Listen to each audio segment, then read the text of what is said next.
Chinese opera has a lengthy history in Singapore since the 19th century when our forefathers came from China to seek their fortunes.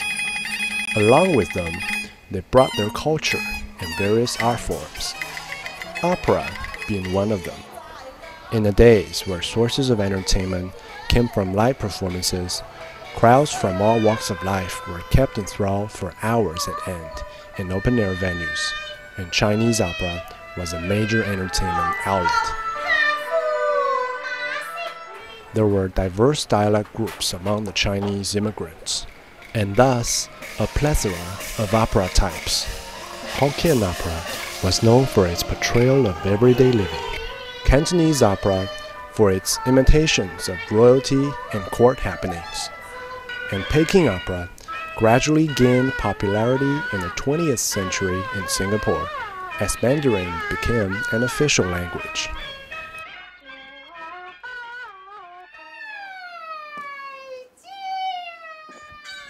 Pingshe, a Peking opera group consisting of individuals with full-time jobs who have come together for the love of opera.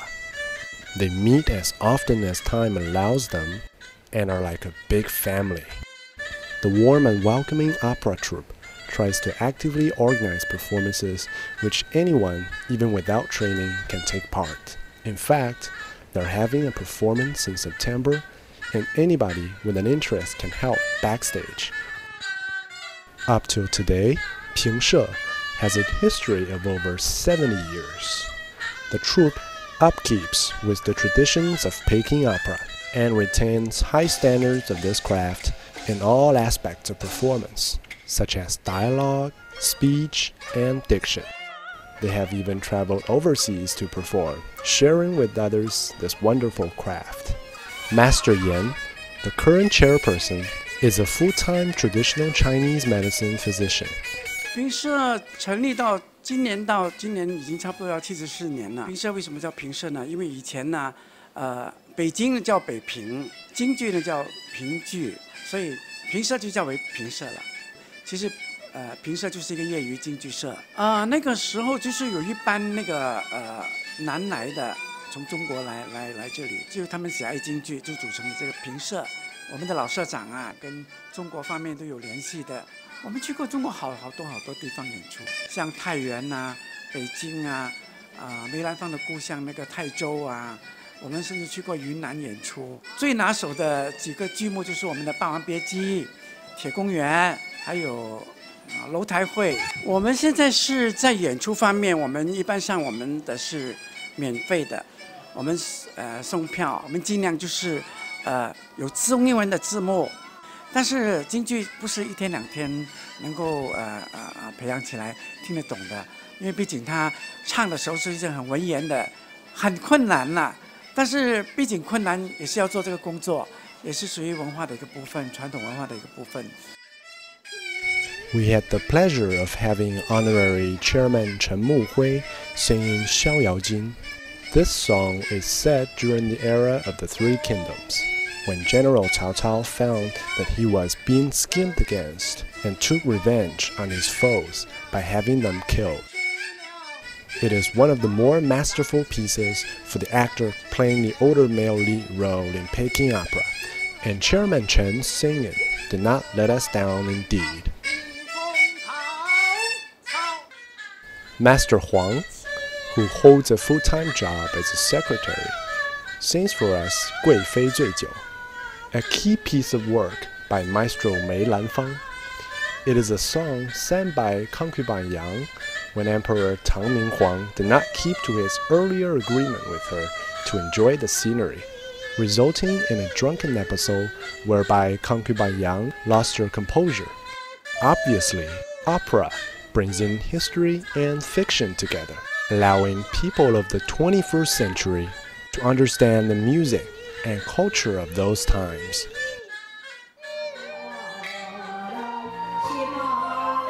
Up till now, it is still unanimously agreed that Hokkien opera is the most commonly practiced and watched in Singapore. A reason for this could be that Hokkien people still form the largest percentage among the ethnic Chinese in Singapore. The longest performing Hokkien opera group, Sin Sai Hong, made their last performance in March 2014, as most of its members were Asian and the heirs to Sin Sai Hong did not wish to take over the business. Many of its fans turned up at its last performance on March 4th, and it was sad to know that the once illustrious star of Hokkien opera in Singapore of the 20th century decided to cease its operations. Despite this, a new troupe, 小洞天, was formed after the closure of Sin Sai Hong.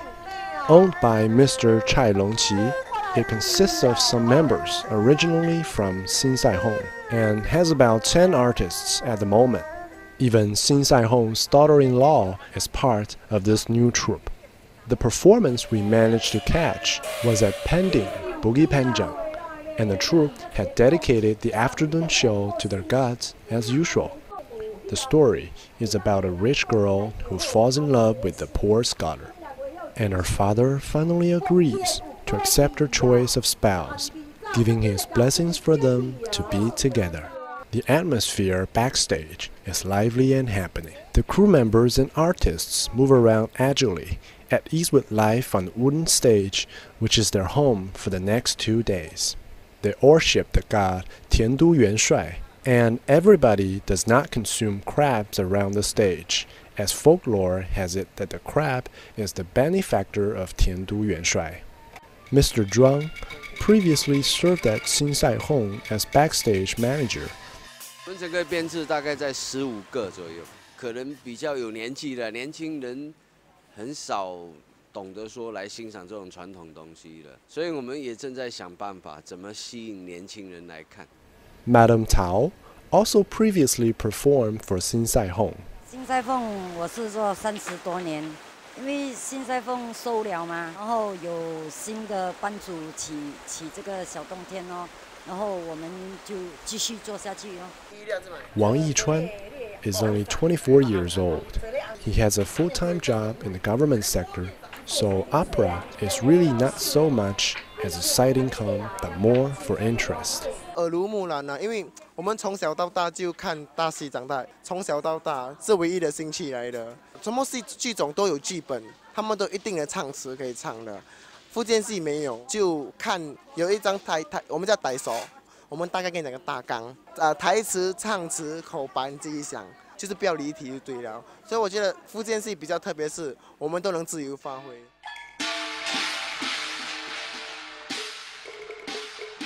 Amidst the hubbub of a food street located in Chinatown lays hidden gems such as Cantonese opera group, Chinese Theatre Circle, a tea house which won the Excellence for Singapore Award in 1997. Chinese Theatre Circle houses Canton Opera veteran C2 Hoisang, an opera artist who won the Outstanding Young Persons of the World for 2001.